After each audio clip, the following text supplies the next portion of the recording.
ومما، مما کا کیا مطلب ہے؟ اس میں سے جو. اس سے پتہ یہ چلتا ہے کہ جو کچھ اللہ نے ہمیں دیا ہے ضروری نہیں کہ سارا ہی ہم دے دیں. من ما کا کیا مطلب بنتا ہے؟ اس میں سے کچھ حصہ. کتنا؟ کس کس شکل میں ہمیں دینا ہوتا ہے؟ نمبر 1 زکوٰۃ واجبہ، نمبر 2 صدقات مستحبہ، نمبر 3 نفقات لازمہ. نفقات لازمہ میں کیا چیز آتی ہے؟ قرآن پر عمل ہو نہیں سکتا نا جب تک ہمیں یہ نہ پتا ہو کہ قرآن کیا کہہ رہا ہے. تو نفقات لازمہ اگر میں نے کہا ہے تو ہمیں پتا ہونا چاہیے کہ نفقات لازمہ کیا چیزیں، کیونکہ نہ تو وہ زکوٰۃ ہوتی ہے اور نہ وہ صدقہ ہوتا ہے. That is a duty.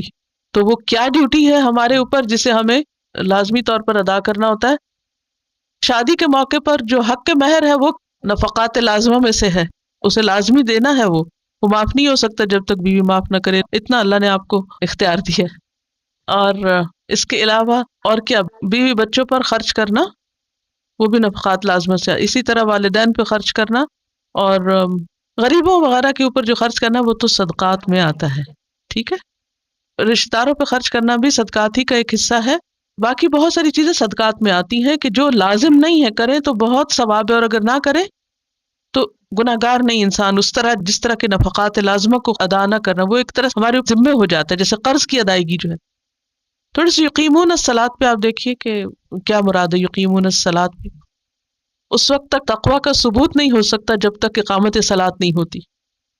حدیث میں منافق کی نماز کو مرغے کے ٹھونگ مارنے سے تشبیہ دی ہے کہ جیسے مرغا زمین پہ ٹونگ مار کے اٹھا لیتا ہے، یہ بھی نماز کی ادائیگی کا طریقہ نہیں ہے. اور خشوع میں ہلنا جلنا بھی منع ہے، اور پوری طرح فوکس کرنا جو ہے وہ ضروری ہے اس پر. اب دیکھیے کہ بعض اوقات ہم اللہ کے قانون کو اپنے ہاتھ میں لینے لگتے ہیں. اگر کوئی کسی ملک کے قانون کو اپنے ہاتھ میں لینے لگے تو اس کو کیا کہتے ہیں؟ باغی. مثلا جو لوگ گاڑی چلا رہے ہوتے ہیں نا تو وہ ضرور تبصرہ کرتے ہیں یہ جنہوں نے قانون بنایا نا کہ یہاں نہ مڑے اور ادھر نہیں، یہ بالکل ٹھیک نہیں ہے، ایسا نہیں ہونا چاہیے. تبصرہ کرتے رہتے ہیں، لیکن فالو کرتے ہیں یا نہیں کرتے ہیں نا؟ یہ تھوڑی کرتے ہیں نہیں دل چاہ رہا تو اپنی مرضی شروع کر دی. لیکن ایسا کیوں ہے کہ اللہ کے قانون کو ہم اپنے ہاتھ میں لے لیتے ہیں اور اپنی مرضی سے اس میں تبدیلیاں کر لیتے ہیں اور اپنی مرضی سے اس کو اپنے خواہش کے مطابق ڈھال لیتے ہیں، اور پھر ہم بہت زور زبردستی سے یہ بھی ثابت کرتے ہیں کہ ہم سے بڑا متقی پرہیزگار کوئی نہیں، اور وہ سب غلط ہیں جو ہمیں غلط کہیں. اگر اللہ سبحانہ و تعالیٰ دنیا میں نہیں پکڑتے، نہیں پوچھتے، تو اس کا یہ مطلب نہیں ہے کہ انسان جو چاہے کرتا چلا جائے.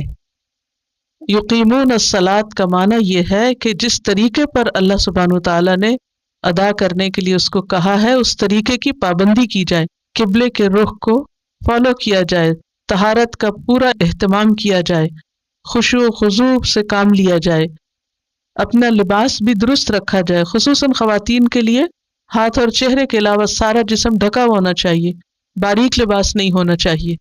وَيُقِيمُونَ الصَّلَاةَ وَمِمَّا رَزَقْنَاهُمْ يُنْفِقُونَ. رزق کس چیز کو کہتے ہیں؟ رزق کیا ہوتا ہے؟ پروویژنز. کیا چیز؟ مثلاً ہر فائدہ مند چیز جو کسی بھی جاندار کو فائدہ دے، جسمانی ذہنی غذا کے طور پر.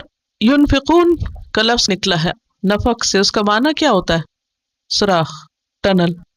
انفاق کا معنی تو سوراخ کرنا، اور مراد اس سے کیا ہے؟ خرچ کرنا، نکالنا. نفق ٹنل کو بھی کہتے ہیں. ٹنل میں کیا ہوتا ہے؟ ایک طرف سے چیز آتی ہے، جیسے گاڑیاں ٹنل سے گزرتی ہیں تو کیسے ہوتا ہے؟ ایک سوراخ سے داخل ہوتی ہے اور دوسری طرف سے نکل جاتی ہے.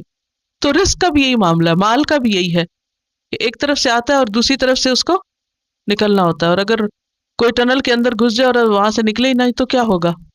دم گھٹ جائے گا، ہلاکت ہے. اسی طرح جو لوگ مال خرچ نہیں کرتے، صرف اس کو اپنے پاس ہی جمع کر کے رکھ لیتے ہیں، تو یہ بھی درست نہیں. الف لام ذلك الكتاب لا ريب فيه هدى للمتقين الذين يؤمنون بالغيب ويقيمون الصلاة ومما رزقناهم ينفقون